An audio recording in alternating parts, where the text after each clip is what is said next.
Welcome back to the next tire guide for Phase 3. This one will be going over the second half of Phase 3, which is going to be earthquakes and black holes. So this is to go over that, which will be a mix of a lot of stuff going on. This will probably be one of the more harder mechanics as things are constantly resolving. There's a lot of easy ways to get damage downs, and one mistake will quickly result in a wipe. Sure, like once people get better at the fight, there will be recovery ways, but starting off, it will one mistake will practically wipe the raid right away. So, getting into this, right after the limit cut has resolved, we will immediately be going into 2 tank busters on X Death. This one we had our tanks Mitt and Share. So they would take 2 hits, one would each take their own hit, and then after that you'll have the decisive battle again, which was what we had at the beginning of Phase 3, which will then put the firewall debuffs back on the party for the remainder of the fight, or at least this phase. So the remainder of this phase. So we once again put our ranges on X-Death and our melees on Chaos. This matters more now because Chaos's hitbox is like double the size of X-Death, so you want your melees to be able to easily hit, especially when X-Death has to get dragged away for tank busters and such. So you want your range to be on X-Death and melees on Chaos. After you get your firewalls, there will then be another proximity tank buster. So you want to get away and then have your tanks once again swap the 2 tank busters.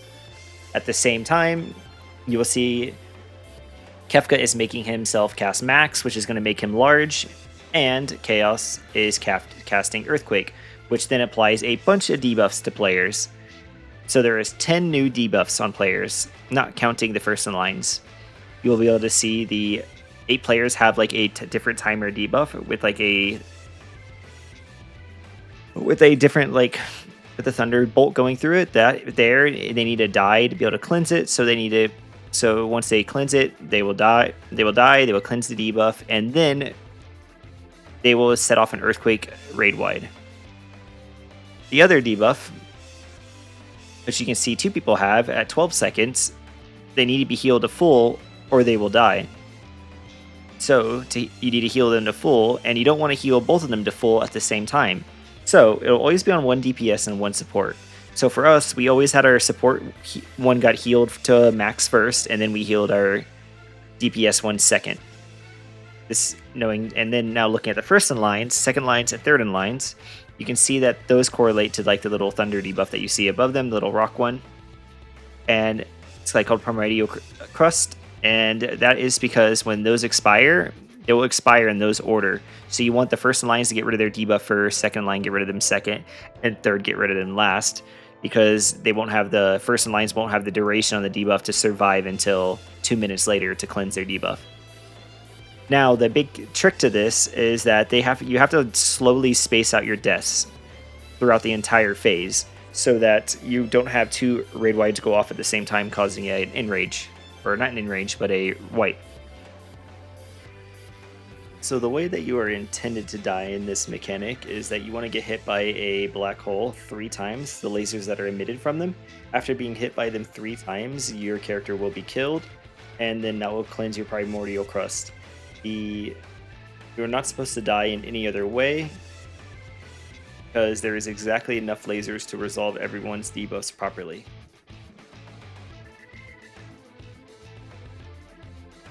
So, starting off right off the bat, we will have where Kefka will then teleport to a new spot. There is a chance Kefka can teleport to the exact same spot he was just at, and it can be on any cardinal or intercardinal. With this, you want to make sure you just always double check. Then stare at Kefka. He will either raise his left or right hand. So for context in this video, I will be saying right, meaning if he raises us looking at him, like our right side, his left hand. I will be for context. So we'll be staring at him, and you'll see that he has now raised his right side, which means that we need to go over to the left, and it is roll stacks. Every time he hits the right side of the arena, it is roll stacks. Every time he hits the left side of the arena, it is full party stack. So roll stacks and full party stack. So here we go into our roll stacks. Then we immediately, as soon as it resolves, we stack in the middle. Now, there'll be a bunch of black holes around the arena, and there will be one tether that has actively spawned. These tethers will always come from a black hole that is on a cardinal. With this information of knowing the black holes are on a cardinal, it can really break down like how you can actually go in about taking your tether. The way we did it was you would always have 3 first in lines, 3 second in lines, and 2 third in lines. So we always had our priority system where our support anchor most would focus on the tether at A, our DPS anchor most would focus on the tether at C, and then the person who's flexing in the middle would take the tether at B. Now, there is a chance that you will not have a tether that spawns at your cardinal, because there will always be one gap, and if it doesn't spawn at your cardinal, we would take the one that was at delta, and that is a rule we like to heavily follow here. So, in this example, you can see the first in lines are going to be on our Dark Knight, our Ninja, and our Reaper. So with this, our anchormost DPS is Art, the Reaper, and our anchormost support is our Dark Knight. So our Dark Knight will grab the first tether to resolve, and there will be only one tether on the map at this point, so they just have to grab any tether. So when they grab their one singular tether, they will just want to make sure to aim it away. Then on the next one, 2 tethers will spawn, and that one tether will have gone away. Now, since they are supposed to take the tether at A, they want to grab the tether that's at A. So they'll run over and grab the tether that's at A. And then the other player, who is second in line, would want to have, like, the second of the first in line will want to have grabbed a tether at B. For the first set and last set, first black hole and fourth black hole, you will want to check to be directly across at delta. So you might need to run over to delta to quickly grab it, because it is across from B. It is the one makeup spot, like if you don't have your marker. So you can see that Rive grabs the Dark Knight, grabs it from A, and then Shinda, the Ninja, grabs it from delta, and then they aim it away. Now we will have another tank buster resolving, and we had our Paladin invuln this one. This then lets our Paladin have their invuln for the very end of phase 5, for the mechanic in phase 5. So we had our Paladin invuln there. Now what's going on here, while the Paladin is resolving 2 proximity tank busters, we're stacking middle and we're looking for a Kefka teleport. He's going to teleport somewhere on the map, and we need to look at him once again. At the same time, you will see Chaos is casting a frontal cleave. This can't, like, you can try to bait this, but there's barely any time to properly bait this, so you just need to be aware of getting behind him and then getting ready to dodge whatever the next mechanic is. So here, you can see Kefka raises his left hand, there, or left side, so we want to go over to the right side, and this will be a full party stack. So then we will stack on the whatever like marker is relative east of him. Now for here, as soon as this goes off, we're going to run back to the middle, and the people are going to get ready for their tethers. So all the first in line should be grabbing a tether here. The first in line should be grabbing the tether that's at A. The second in line should be grabbing the second, like the 2 marker over their head. The second first in line will be grabbing the tether at B, and then the third first in line will be grabbing the tether at C. But the C tether is not there, as you can see in this example, so they will then take the flex position over at delta. With this being done, they will then all bait their things clockwise so melees can keep uptime on Chaos while we wait in the middle. Now, this is where deaths will start occurring, because you can see that these people are getting like these debuffs, like with the blue laser on them, like you can see on Rive, who drops to 1 HP, the Dark Knight. It will have killed them and removes their primordial crust, and also then will send out a raid-wide damage afterwards. So they will need to be spot healed back up so they don't die to the raid-wide, on top of also taking continuous autos from Chaos. Then the next player, which has now also obtained a blue icon, which is Shinda, will then die on the next set. And because of these, we need to be having people who are now second in lines need to be replacing the second in lines need to be replacing the first in lines so that they don't get hit more than 3 times. So on this priority, Momo, the order would be Momo would be the first second in line, Yoko is the second in line, and then Tenyu is the third second in line. So that means Tenyu will not be grabbing a tether on this one, but Momo will be replacing the one at A, the one Rive, who just got shot. So you can see Momo goes out, grabs the tether, and now Rive comes back in. So now Shinda right here will die to this laser, and then this Yoko will then have to replace Shinda because he is second. of the second in line. So then that goes out, and then the third person, which is Art, down at the bottom underneath the camera, is now going to get hit a third time. He's going to get cleansed, and he is done.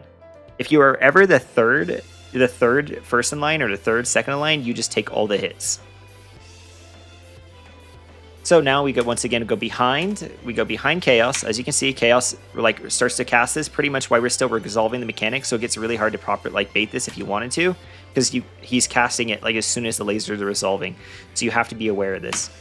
So now he's casting his frontal cleave. So you need to go behind Chaos and then away from Kefka, the sides of Kefka, because he is going to body slam down the middle of the arena and do a hot tail.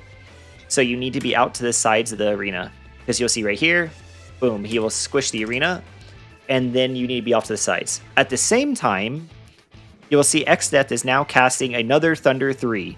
So the tanks will then need to once again do a Tank Buster swap here. This one we did not invuln, we just had the tank swap.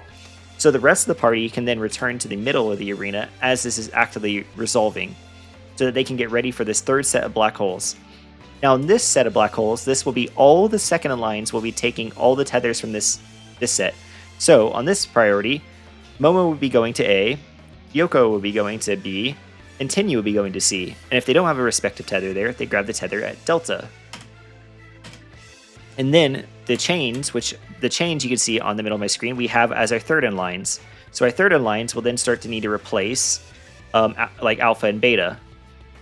So here, we get ready. You're going to see the three names I listed with the second alliance. They're going to grab their tether, and they're going to aim their stuff out.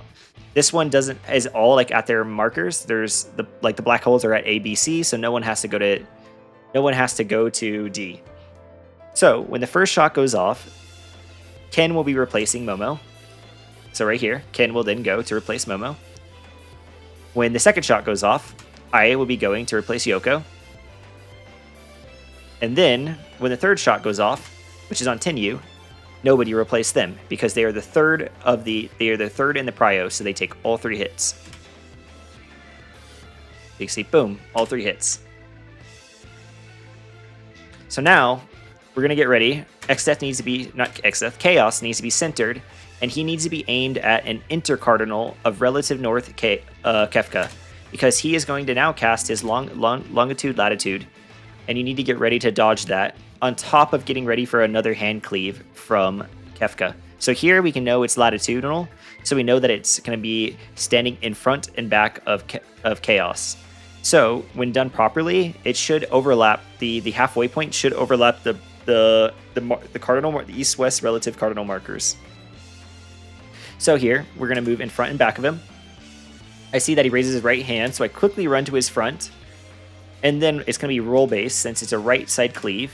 So we can, as you can see here, we can just cross over this halfway point if done properly. And then we can run back up and take our roll-based. And we run back to the middle. And then we need to look for our markers. So this is now like inverse of the very first black hole pattern, where it's going to be 2 tethers and then 1 tether. So this is just to clean up the last of the tethers. So since I'm the second in line of I'm the second person of the third in lines, I need to grab my tether that would be at the B marker. But since the B marker was not available, I need to go across and grab the Delta tether.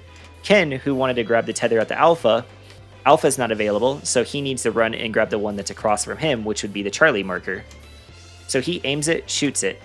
Then this last tether spawns. I am the only one left with a primordial crust because I am the last in line of all the debuffs. I will need to have grabbed this tether, and then I have to aim it out while also dodging Kefka, because Kefka will body slam the middle of the arena as this tether is actively resolving. So he squishes the middle, and then the laser shoots, as you can see. So whoever has the last third in line needs to make sure that they grab this tether and aim it away.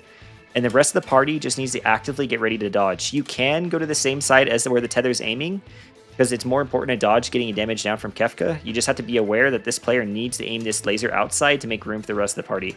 As you can see, Art is on the same side as me, and then I don't accidentally end up killing him by aiming it just right at him.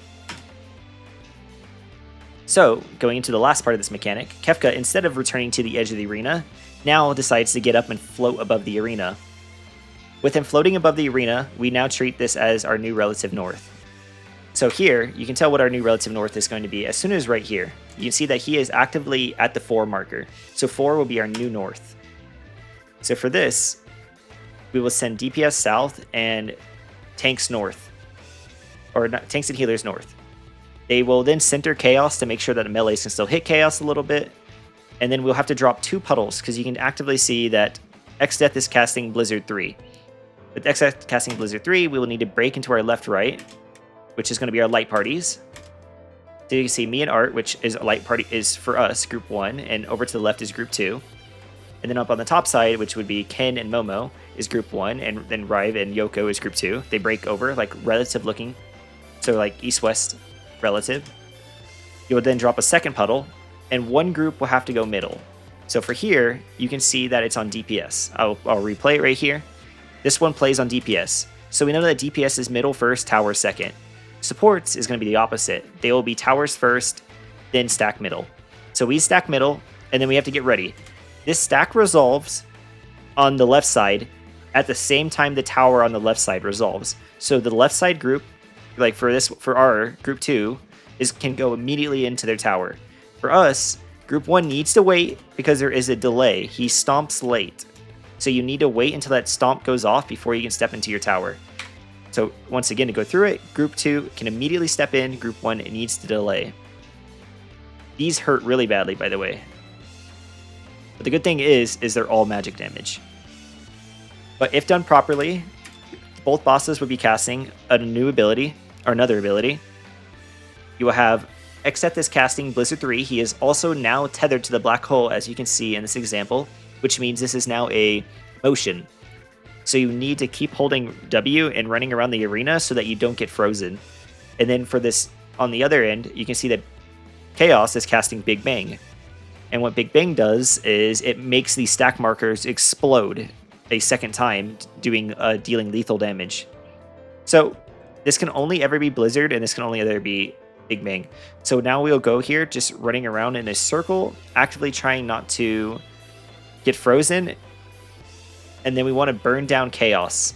The only people who can burn down Chaos is the melees. If you are behind on DPS, you want the melees to LB3 here so that they can get rid of it. The LB3 does about 4% of the HP, and it will get rid of Chaos, which will then extend the in-rage sequence by 9 seconds. So when Chaos here dies, instead of them both going untargetable like what happens, Xdeath will then cast a targetable in-rage, and we want to kill him at the M and Meteor. And the reason we kill him at the M and Meteor is because since we had to send our 2s at the end of the phase, this stalls out this phase long enough that we get 2s at the end of phase 4. Alright, so to go into this diagram, we have this diagram here. This is what we were doing in our prog. I know that Lyle has posted a better image now and a better strat, now that there's more information known about the mechanic, but this is to correlate to what we did in this video. We do have a better strat now, and that could actually make this entire mechanic easier. I will include that, but it will not be obviously seen in this example, nor will I go over it, because I would rather get footage of it when we do a re-clear, and then I'll make potentially a second Earthquake guide using the strat that Lyle has now cooked up that could simplify this a lot for Party Finder. But for here, what we did is, as you can see, is the first, second, and third in lines, they always had dedicated markers, and their flex was over to Delta if they didn't have a tether. The only one that's unique is going to be the first in line of first in line and the first third in line. They will then have to flex across if they don't have a tether, and that's just because with Blackhole 1 and Blackhole 4, they spawn in sets of 1 and then 2, or then 2 and then 1. So because of that, they will have to have one little special rule. But that's only for the first. The other people don't have that special rule. It's literally if you don't have a tether at your marker to go to Delta, except for when you have the singular tether. So this is kind of our little rule set that we had for taking it. What a set was, there's 4 sets of black holes, but there's 10 sets of laser shots. So Black Hole 1 has 2 sets of lasers. It has a laser 1, then laser 2. Black Hole 2 has 3 sets of 3 lasers.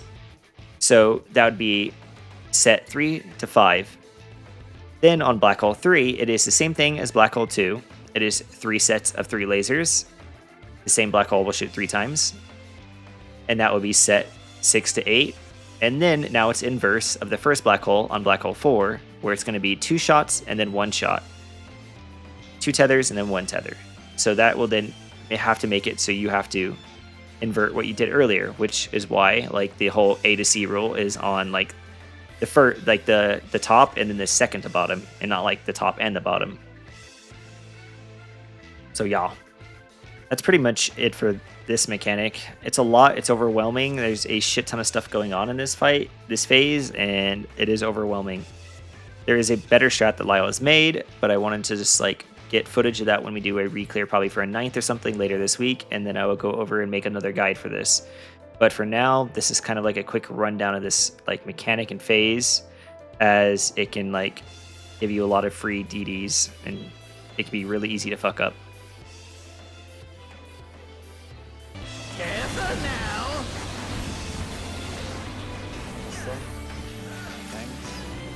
Bang.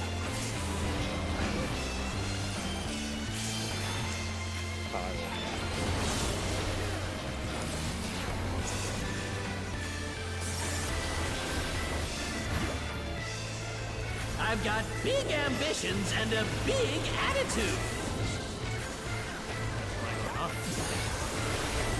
And now a big body to match. Behold!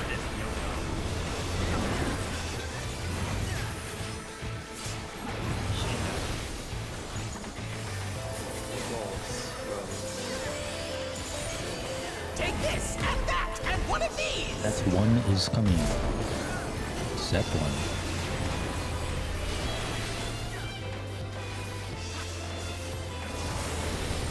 Set 2.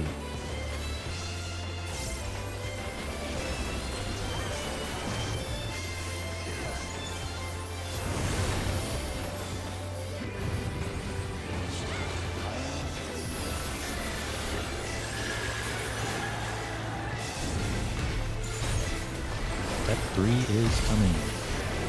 Set 3. Momo, get ready. Set 4, Yoko, get ready. Set 5.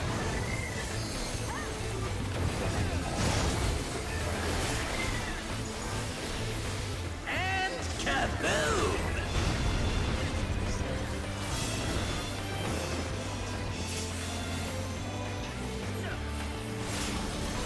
Set 6 is coming. Set 6. Ken, get ready. Set 7. Saya, get ready. Set 8. Okay.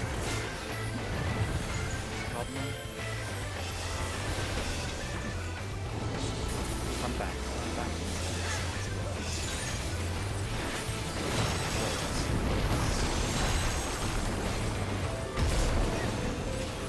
Set 9. Ken is okay.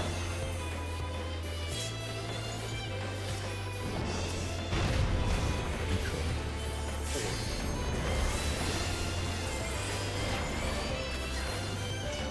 Dance! Dance for me!